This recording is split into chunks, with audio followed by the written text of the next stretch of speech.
is it going today, guys? I hope everybody is doing well. In today's video, I've got something a little bit different for you. Something I've never done in Thailand, something that, as far as I know, you can only do in Thailand. I'm a little bit terrified.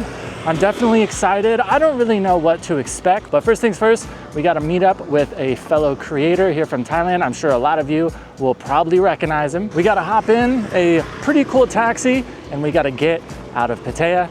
So let's get on the road.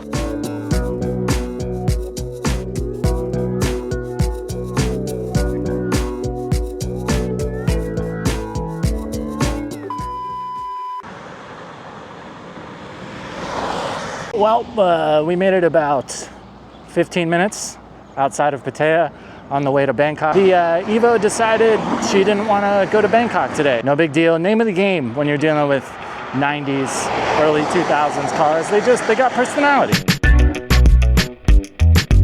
Okay. Take two.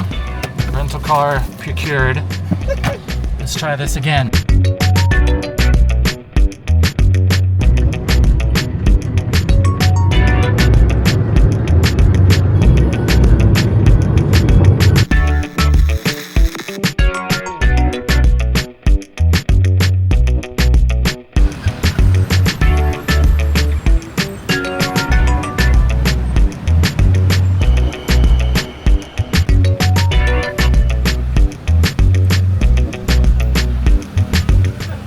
All right, well, welcome to Bangkok. So you either know exactly what we're doing tomorrow or you have no idea. Either way, I'm super excited. I'm a little terrified at the same time. But Chad has this whole thing going on where he's trying to set up this awesome little tour for people that are coming to Thailand and want to have a very authentic Thai experience, in my opinion. So we're kind of taking it for a test run tomorrow. I get to be a guinea pig, which hasn't really worked out that well for me in the past, but nonetheless, I'm excited. Just got to the hotel, or my guest house. Actually, this place, I'm pleasantly surprised. I think it was only like 450 baht a night, so I was not expecting a lot. Gonna go get some food. I'm starving. I haven't eaten all day, and we'll go from there. Well, all right.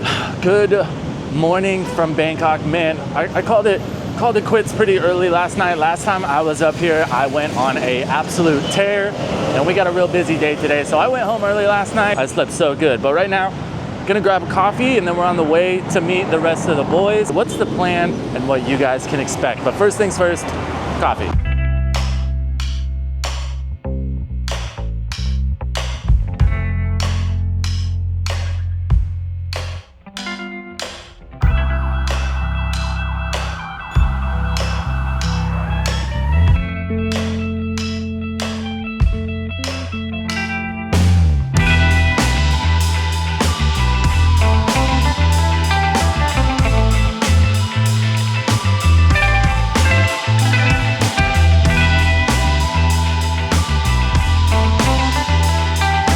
So we have made it. We're about 2 hours outside of Bangkok right now. These types of shops are all over Thailand. They don't necessarily have a name, but pretty much what this guy in his shop specializes in is they build these huge 400 plus horsepower river boats. So we're going on a cruise today. This is something that I've wanted to do since I've been in Thailand. If you haven't had a chance yet, CB Media, another huge creator here in Thailand. This is kind of something I saw through him, and now we've come full circle. We're finally here. We're gonna go for a cruise. I'm a little bit terrified. I'm excited. I've never been on, I don't think I've ever been on a boat more than like 200 or 300 horsepower.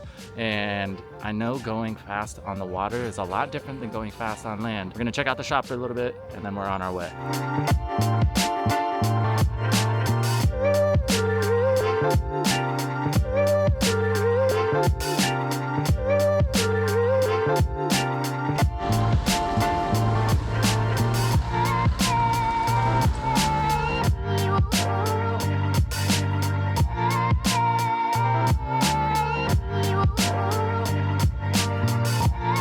One really cool thing about these Thai Longtail boats, you can see a bunch of the holes behind me, especially in the States now. Most boats are fiberglass, which I get, you make a mold and then you're on your way. But the cool thing about these boats in Thailand, they're made out of wood and they're actually pretty much all made by hand. So you can imagine the amount of work that just went into all these holes behind me. Plus they've got a bunch more over there. It's pretty wild. The craftsmanship is insane. You also may or may not know that some people call Bangkok the Venice of Asia, and that is because these canals run everywhere, all over, especially through Bangkok. So for a long time, and still to this day, a lot of these boats are, you know, the main transportation for a lot of these people. A lot of the shops, you know, markets and stuff are built along these canals. So these boats are still used quite a bit, and that's how people get around in their area. And you can go surprisingly far in these canals. It's pretty cool. So it's pretty wild looking around this shop. Like when you first walk in, to the untrained eye, and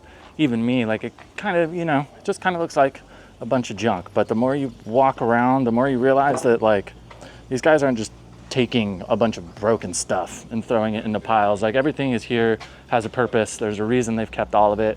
They've got a bunch of precision machining equipment everywhere. So it's no wonder that a lot of stuff that comes out of here is crazy high quality. You know, this is what these guys do. This is day in, day out. So their reputation like depends on them building quality stuff. It's like when you're getting in a drag car, somebody's like, oh, it's an 8-second car. You're like, okay, like I know what's coming.